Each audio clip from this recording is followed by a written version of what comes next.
Hey everyone, and welcome back to my channel. I am Julie. I am going to, for those that don't know me yet, that are not my subscribers, may not know me, so I'm going to start out my videos for a while with my name so that you can get to know me and you know my name. This is a series of stories, our stories, myself and my daughter Bree and my daughter Zach, of how and when we were diagnosed with epilepsy. They are going to be in parts because some of them might be long. If you are not a subscriber, please subscribe. I would greatly appreciate it, and it keeps you updated on all the new videos that I put out, and I put out a lot, so you want to make sure you look out for those and give them a like. Okay. Real quick, before I go any further, I always ask you to comment. I know some people are kind of shy and they don't want to comment. That's totally cool. When you feel comfortable enough, please comment. I love to hear from my subscribers and people that have watched my video. And it's a way I can get to know you and you can get to know me better as I'm trying to grow my community. I just like to hear from you guys. Also, if you would, kindly drop where you're watching from. Where are you located at? What state, if you're in the United States, or if you're not in the United States, what country are you watching from? I would love that. I like to get to know my community, and that's one way I can get to know y'all. And just, genuinely interested in where you're watching from and where you're from. Okay. As you know, I am in the United States. The state of Arizona is where I am at. So there's mine. I'll get us all started off.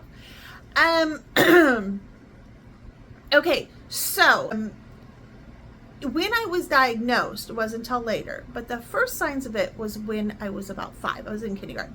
I was at a bus stop with my siblings. I don't know why. I don't know if I was going to school or if I was just hanging out, but later my brothers had said Julie was acting weird at the bus stop, and they didn't really think anything of it. They didn't really know what was going on. They just thought I was acting weird. So fast forward a few years.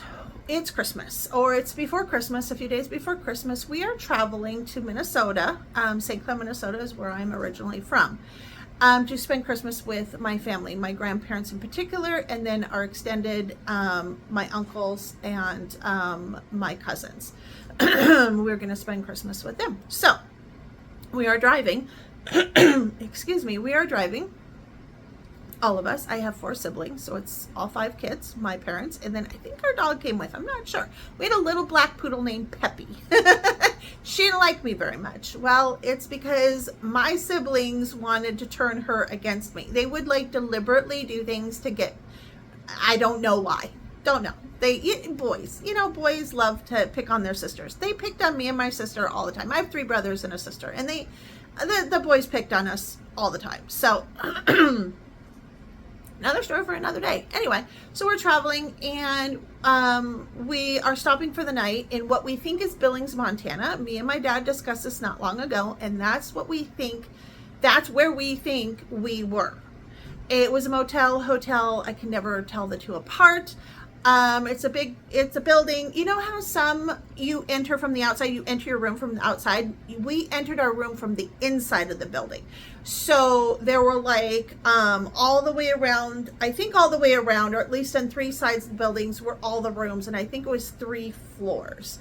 And then in the middle was a swimming pool and some other stuff. And it was nice. I remember it being nice. My dad said they were super nice, because when this happened, when I get into the video, we had to stay a little bit longer, and they were so really nice and accommodating. They didn't charge my parents for the extra night or 2, however many nights we had to stay. They didn't charge us, and they just whatever we wanted, we got for free. They were just super nice. So very blessed, very thankful for that, especially with my parents going through that. It's scary.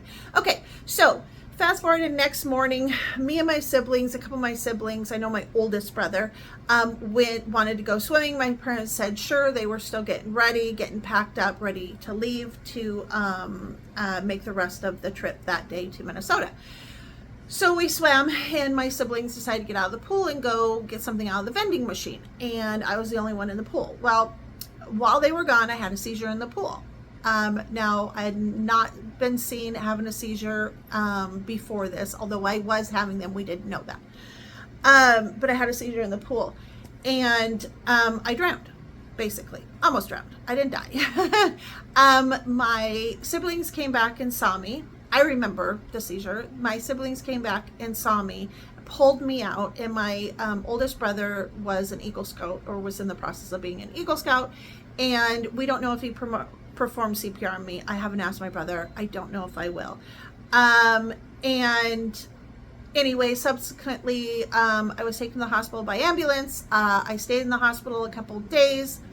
I think Christmas Eve and Christmas Day, possibly, but I remember getting a gift, a present, and opening it, and I remember it was a book, I think. So that's what makes me think it might have been Christmas Eve or Christmas Day. I was in the hospital, and, they felt bad because this young little girl is in the hospital over, Christmas, and it's, they wanted to make it nice and better for me, I guess. I don't know.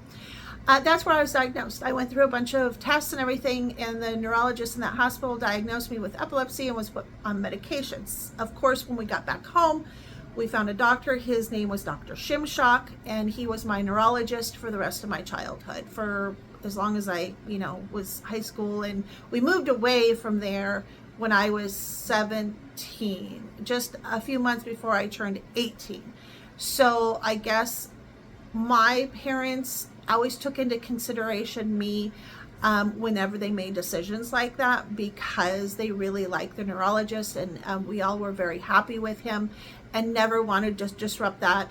So I think that's why they made the move when they did, because they realized, okay, she's going to be 18. He's a child neurologist, and she'll have to see somebody new, possibly not. Anyway, getting off track a little bit, I actually, what they say, outgrew epilepsy. Don't always outgrow epilepsy, but that's kind of what back then what they said. You don't. That was false. And I'm going to get into that later or in the next part. Hopefully I remember. But anyway, growing up, I had a normal childhood. Other than that, I had a great childhood. I had parents. I had a family. We ate meals together. My parents cooked almost every dinner together. We sat down at the table. My parents were super involved with us. We just had such a nice normal. We were upper middle class. We had points. There were times where we struggled, but I just remember even in those times struggling, still normalcy. Like it just. I don't know. I just couldn't. Sometimes I would like. I told my dad, I said, growing up, I always felt like I was special. Like our family was special because I saw, not comparing, but just making observations of my friends' families were very different. Like their parents are never home. They're always home alone. They're making their own dinners. The kids are taking care of the younger kids, and the house is a mess. And I had one friend where just, mom was working, dad was working, and they were just trying to make ends meet, and nothing ever got done in the house, and it just was filth. So, growing up, my mom was a clean freak. My house was always clean. I mean, it was immaculate. But it was still a home. It wasn't a house. It wasn't like a show home. It was very homey. Like, I had my own bedroom, and whatever we wanted to do to it, we did. I remember, I call it the Pepto-Bismol room. I wanted everything pink, and I laugh at it now because it literally looked like a bottle of Pepto exploded in my room because everything was pink. Down to the carpeting was pink. The drapes or the curtains my mom had, the comforter, the garbage can, my desk where I did my homework, my dresser was pink. Everything was pink. The paint, my walls were pink. I mean, you name it, everything was pink. So the Pepto-Bismol room. But anyway, the only time that I remember struggling, which was a huge time in my life, was my 6th grade year. That's when I was so bad. A lot of people don't understand epilepsy. It's not just having seizures. We have body symptoms. We have other things. We have anxiety. We have so much that goes with epilepsy that people that don't really are familiar with it don't understand or don't know about it. And so if we seem like we look okay, we're not. Our bodies internally are battling constantly. My daughter has 24/7 body symptoms. I didn't. But this particular year, I had body symptoms. I had anxiety. I just felt like crap. I always felt like I was going to have a seizure. We have because it's neurological. It's neurological disorder. I don't know if I said that right. I'm sorry. But, that's why we see a neurologist. Okay. So in our heads, we're sensitive to light, sounds, motions, everything. My daughter sometimes has to wear sunglasses indoor because the lights, there's certain kind of light bulbs bother her. And sometimes we have to leave. Sometimes they don't even work and we just got to leave. But she'll tell me, I got to go. So just know that that year was so hard. It was so I spent a lot of time on the couch. I wanted some kind of pet, so I got a puppy. They actually got me one. Long story short, it chewed. It was a chewer. We had to rehome her, and we went to a breeder that bred little black poodles, and I picked out mine. And I remember that I went to her home, and I remember she sold Mary Kay, and there was Mary Kay everywhere.